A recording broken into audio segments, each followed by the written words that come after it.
All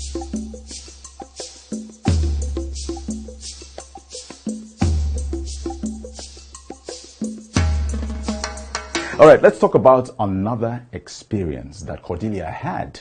This time, it was at a cozy place. The background was splendid. The ambience was enchanting. We only needed a personality to sit in the chair and talk maritime. So that personality was the Director, Maritime Labor, NIMASA, Alhaji Ibrahim Jibril, having a chat with Cordelia on this interview.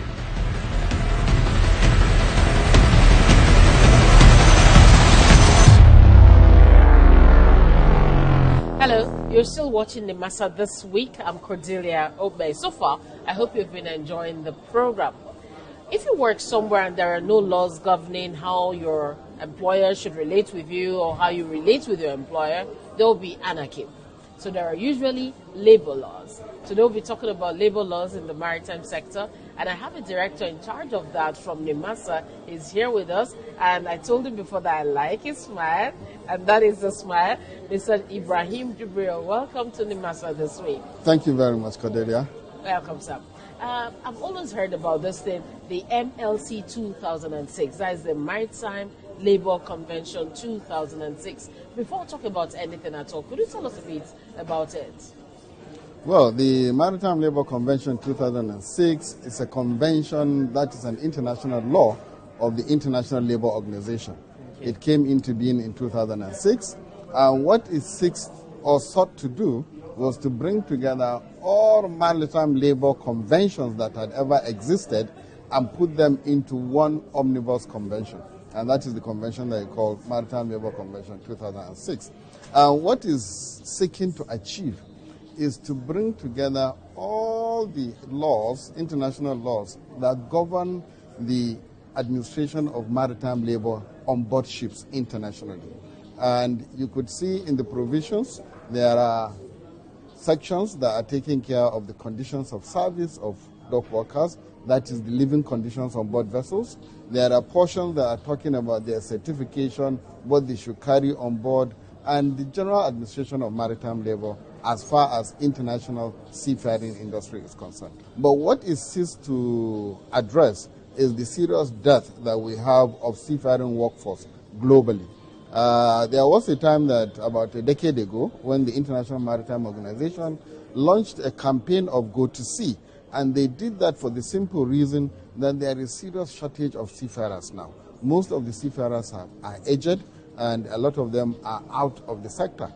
So there was that campaign, and Nigeria decided to cash in on that, just for the simple reason that we want to develop a seafaring workforce for our cabotage regime, which is a protectionist regime for indigenous capacity building, and at the same time contribute to the world merchant fleet. Obviously, there are advantages to that. But NIMASA specifically went out to train young Nigerians. Right now, we have about 2,500 Nigerians under this training. You may be aware that seafarers training are in two major components, the shore-based training and the sea-time training. Actually, the shore-based training has to do with classroom training, where they go into the classroom like any other university training, that you go into the classroom and learn subjects, how to do marine engineering courses, that is to become a marine engineer, and you are trained how to become a navigator on deck the vessels. Those are courses that you take in the classroom, and so they are ashore, and we call them shore-based training. But for you to work on board ships are endeavors that will take you high seas, through turbulent waters, and you need to be trained in such a way that you can do your engineering work on board vessel in turbulent waters, on board ships. And for you to do that, you must have practical experience. And that practical experience on board ships going to sea is what we call sea time training. And that is sea time training. I think it would be very good if you could briefly tell us. We know that some people are watching who are interested in becoming seafarers. What would they need to know or do to be a part of this training to become seafarers, actually?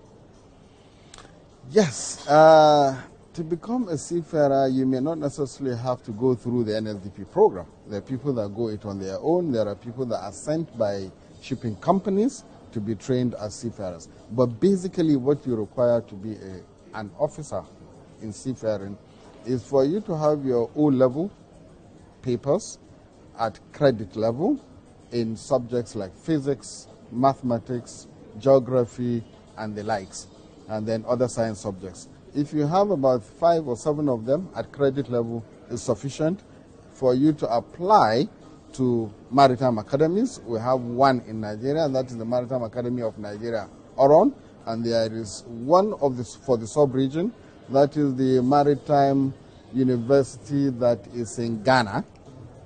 And then we have other maritime academies and universities that engage in this kind of training in almost all regions of the world. We have them in the Philippines, in the UK, in the United States. We have them in North Africa, South Africa, Asia, and they're all over the world. Now, once you secure admission, it only means that you're going to go through what I described earlier, shore-based training. You do either at degree level or diploma level.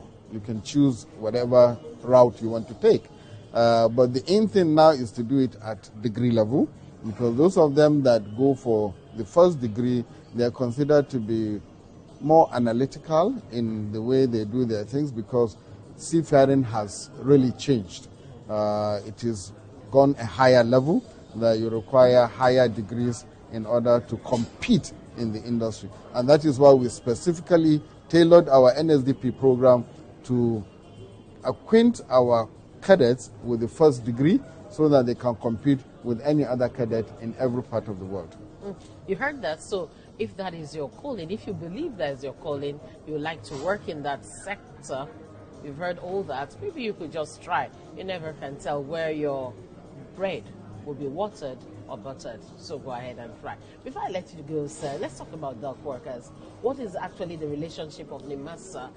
What state is it in? Talking about the relationship between your agency, NIMASA, and the Maritime Dock Workers Union. The relationship between NIMASA and the Maritime Workers Union is very cordial. NIMASA superintends over the affairs of dock workers like we do for the seafarers. And what we try to do is to capture them on a holistic register, ensure that the conditions of work for dock workers is as stipulated by our conventions and national labor laws, and at the same time try to see that there is decent pay for decent work for all our maritime labor. I've heard over time that Nigerian seafarers are among the best in the world. I heard right? Yeah, very right. Now, you see, the Nigerians generally are hardworking, resilient, and they always have this knack to know more. So, and they have an advantage of the English language as compared to other seafarers that come from other regions of the world. And what happens is that for their hard work, they are always preferred to other seafarers that come from other regions of the world. All we need to do now is to improve more on training and retraining so that we can get them to the level that they can compete with anybody. Thank you very much for sharing your time with us on NIMASA this week. We hope to speak with you again some other time. Thank you. Thank you, Cordelia. So you've heard it. In case you believe that you'll be a good seafarer, why don't you try? Labor laws are adhered to strictly, and I do believe that things will be going from better to best as we move on. This is still NIMASA This Week, and we've been talking with Director Maritime Labor, Mr. Ibrahim Jibril. This is still the program, NIMASA This Week. I've said it the 2 times, Abi. No problem. Keep watching.